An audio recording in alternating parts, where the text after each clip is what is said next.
Boarders away! This call, or its equivalent in dozens of tongues, has rung out countless times from the quarterdecks of ships all throughout the age of sail.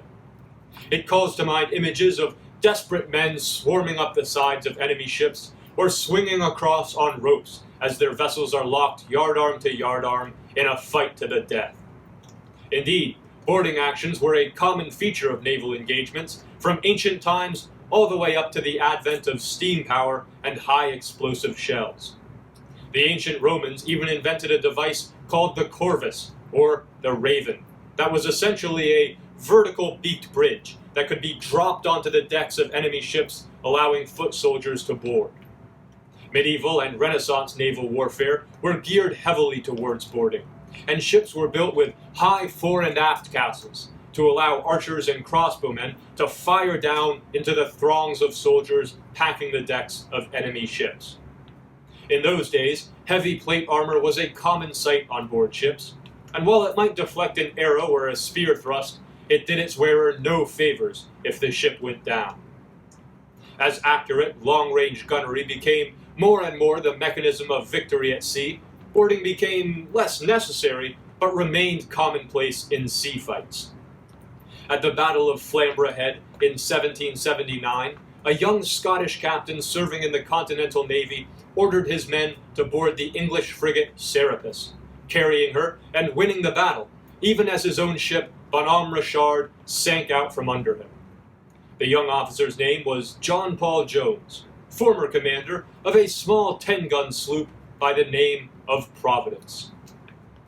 Nearly a decade later, at the Battle of Cape St. Vincent in 1787, British naval hero Horatio Nelson ran the bowsprit of his own ship up over the stern of the Spanish 80-gun San Nicolas, allowing his men to board and leading to many a humorous remark about Nelson's patent bridge for boarding first-rates. He didn't stop there, however. With a cry of Westminster Abbey or glorious victory, he rallied his Marines and leapt directly from San Nicolas's deck to the main chains of the 112-gun San Josef. She too struck, and Nelson took 2 magnificent prizes with a single boarding party. He later wrote to describe the action. The soldiers of the 69th, with an alacrity which will ever do them credit, and Lieutenant Pearson of the same regiment, were almost the foremost in this service.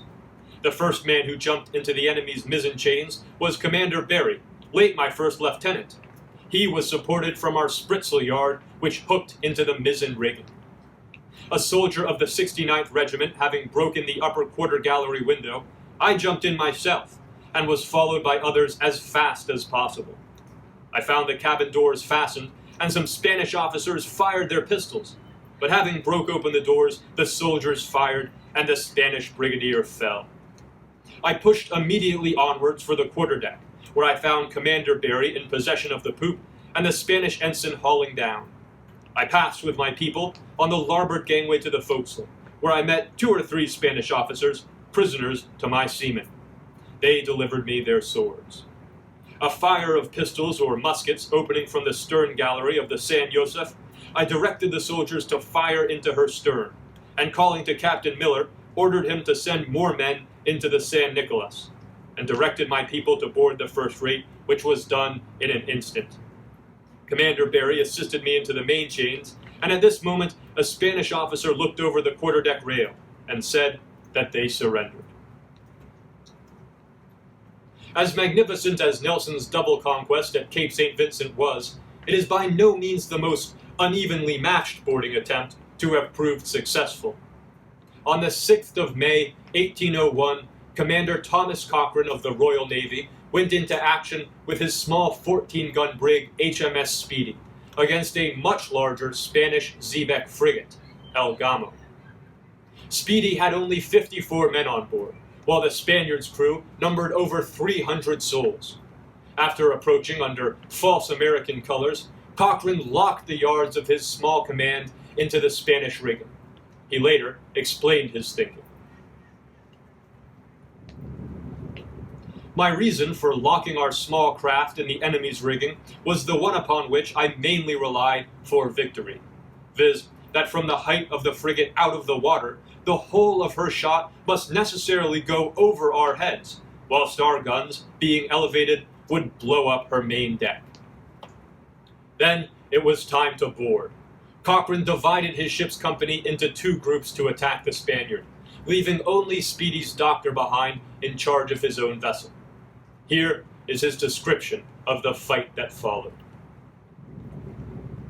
For a moment, the Spaniards seemed taken by surprise, as though unwilling to believe that so small a crew would have the audacity to board them.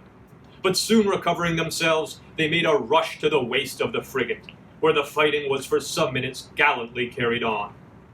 Observing the enemy colors still flying, I directed our men immediately to haul them down, when the Spanish crew, without pausing to consider by whose orders the colors had been struck, and naturally believing it to be an act of their own officers, gave in, and we were in possession of the Gamo frigate of 32 heavy guns and 319 men, who, an hour and a half before, had looked upon us as certain, if not an easy prey. A truly remarkable victory.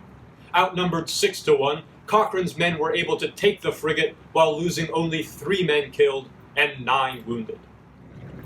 Now, as impressive as the 3 actions I have hitherto recounted are, they should by no means be taken as a comprehensive survey of naval boarding.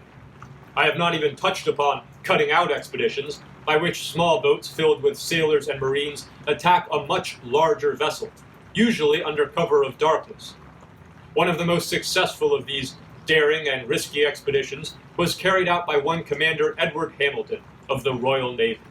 But I fear that I have rambled on for far too long already, and shall have to save that story for another day.